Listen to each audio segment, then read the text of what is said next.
Estamos en una ola imparable de subidas en las bolsas del mundo. 10 semanas puede cumplir esta semana en la que estamos Wall Street con subidas consecutivas y máximos históricos. Y también comportamiento espectacular de bolsas en Asia, menos en Europa, con un escenario de materias primas y de divisas y de bonos que no hay que perder de vista, no hay que dejar de monitorizar. Lo que hace muy bien y por eso tiene una opinión muy respetada nuestro invitado capital, Juan Ignacio Crespo, analista financiero. ¿Cómo estás, Juan Ignacio? Muy buenos días. Pues pasando calor, ¿qué tal vosotros? ¿Yo bien? Pues también pasando calor, pero viendo los mercados que el calor lo llevan bien, el calor de las subidas me refiero. 10 semanas de subidas consecutivas en Wall Street, estamos marcando hitos de todo tipo, ¿no? Nadie lo imaginaba hace 2 meses, bueno, sí, 2 meses ya prácticamente, no, tres meses, ¿no? Del ataque a Irán. No hubiéramos imaginado un comportamiento de estas características en las bolsas, pero el precedente es el que con el que hemos estado comparando, que es con 1990, la crisis del petróleo, estrictamente hablando. Es decir, desde que se produjo la invasión de Kuwait por las tropas de Saddam Hussein hasta que el precio del petróleo alcanzó su máximo de esa crisis, pues solo pasaron 2 meses y 10 días, ¿no? A partir de ahí las bolsas empezaron a recuperar y la crisis en lo político y en lo militar sobre todo duró muchos meses más. Pero lo que respecta a las bolsas y lo que respecta al petróleo, pues a los 2 meses y 10 días había concluido o había pasado lo peor, ¿no? Y un poco es lo que ha sucedido aquí en el mes de marzo.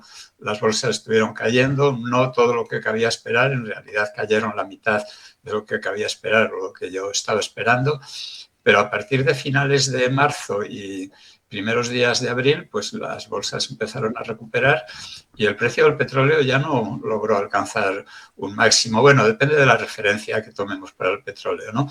En algunas referencias ya no volvió a superar ese máximo y en otras referencias lo repitió más o menos a la misma altura, al máximo, a finales de abril. Por eso yo estuve diciendo desde tiempo atrás que la crisis en lo que se refería al petróleo se terminaría pues para el día de San Isidro, que es lo que yo decía un poco en tono de broma. Y el paralelismo con las bolsas es bueno, pero insuficiente, porque en realidad no ha habido ninguna recuperación de las bolsas tan fuertes en una crisis del petróleo, ninguna de las que ha habido, ¿no? Que ha habido muchas a lo largo de los últimos 50, 60 años. Y bueno, pues esa es la realidad, que solo se explica por dos cosas: por la enorme liquidez que hay en el sistema y sobre todo por las promesas de la inteligencia artificial, que ya empieza a devorarse a sí misma de la velocidad a la que va. Bueno, también deberíamos incluir ahí, no sé qué piensas, Juan Ignacio Crespo, los resultados empresariales, que son impresionantes en el primer trimestre del año. Ya veremos cómo Sí, continúan. claro, por supuesto, sí. Los resultados empresariales siguen siendo estupendos, lo cual pues también en parte estaba previsto, pero en parte están siendo mejor de lo esperado y por lo tanto pues de ahí que este optimismo. El optimismo lo refleja, por ejemplo, hoy la portada del Financial Times en la versión digital. Entre las principales noticias de la carátula pues es que no aparece el Golfo de Hormuz, ni aparece el petróleo. Y en otros, como Bloomberg, pues aparece, pero simplemente es prácticamente un titular que no cambia desde hace muchos días, que es pues que siguen en el forcejeo entre Irán y Estados Unidos negociando un acuerdo para extender el alto el fuego, ¿no? Es decir, prácticamente el petróleo ha pasado a segundo plano y esa es la situación. Es algo totalmente inaudito. No inaudito porque ya comentaba lo de la comparación con 1990, pero el comportamiento de las bolsas dentro de eso extraordinario.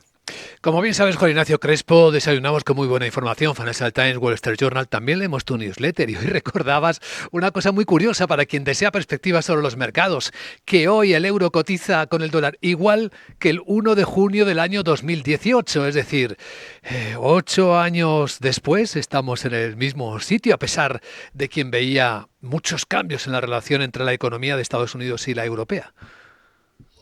Sí, el comportamiento del euro contra el dólar o del dólar en general contra las demás monedas es algo completamente llamativo. Desde que Trump ganó por segunda vez las elecciones presidenciales, mi idea fue, y las puse en la newsletter, pues que el euro contra el dólar evolucionaría de la misma manera que lo había hecho en la primera presidencia de Donald Trump.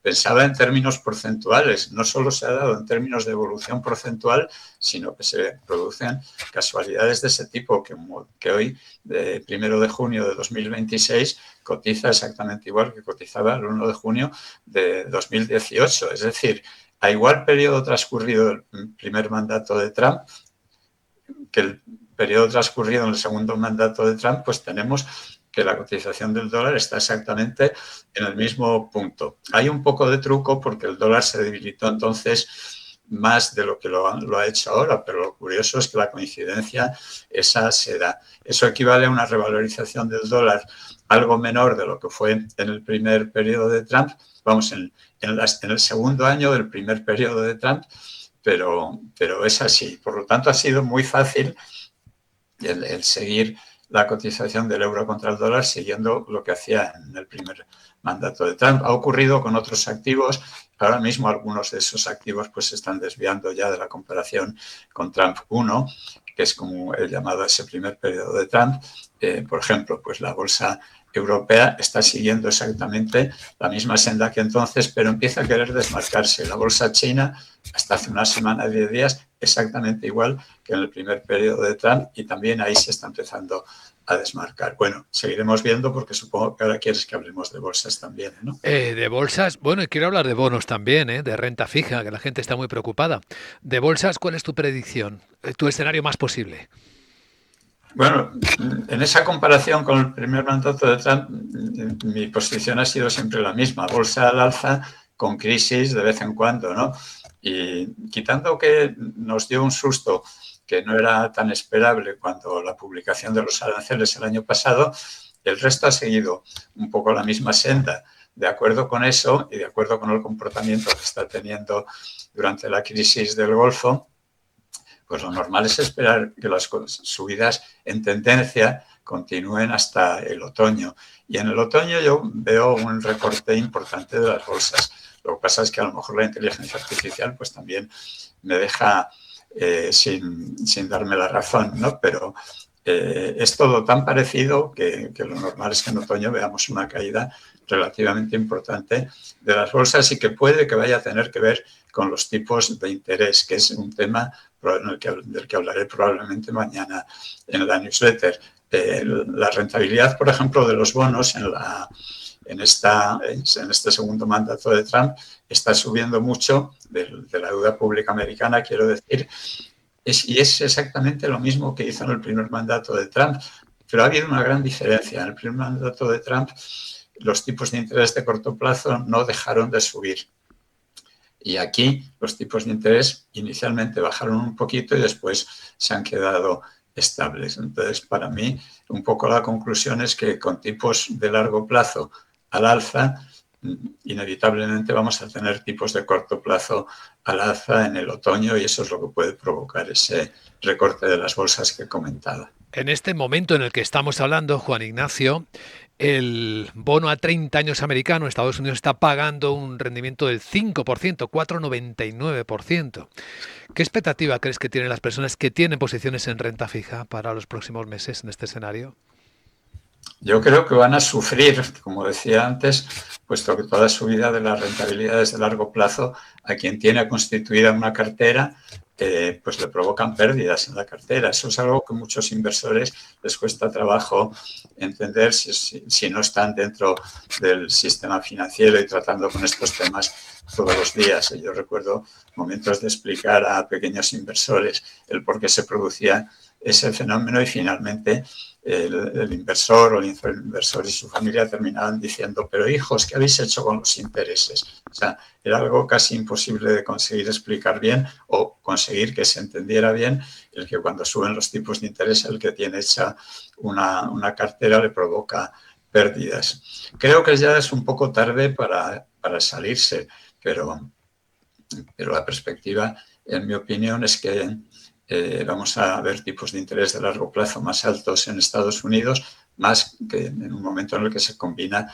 con expectativas de inflación creciente por la subida del precio de la energía, que es una subida que va a durar parte de este año, a lo mejor con un repunte también en el otoño tras el descenso que ha tenido en las últimas semanas, pero que no se va a continuar en el año que viene, con lo cual pues las lamentaciones sobre la inflación pues me parecen un poco exageradas, pero bueno, están ahí, son la opinión mayoritaria y probablemente veamos en consecuencia una subida de tipos no solo de largo, que ya se está produciendo y que era la que habíamos comentado en la newsletter comparando con el primer mandato de Trump, sino creo que con el nuevo presidente de la Reserva Federal, y a pesar de que ahora Trump estará muy contento con él, pero terminará dándose porque no tendrá más remedio que subir tipos. La visión de Juan Ignacio Crespo, analista financiero en Capital Radio. Gracias por compartirla, Juan Ignacio. Que vaya bien el día. Igualmente, gracias.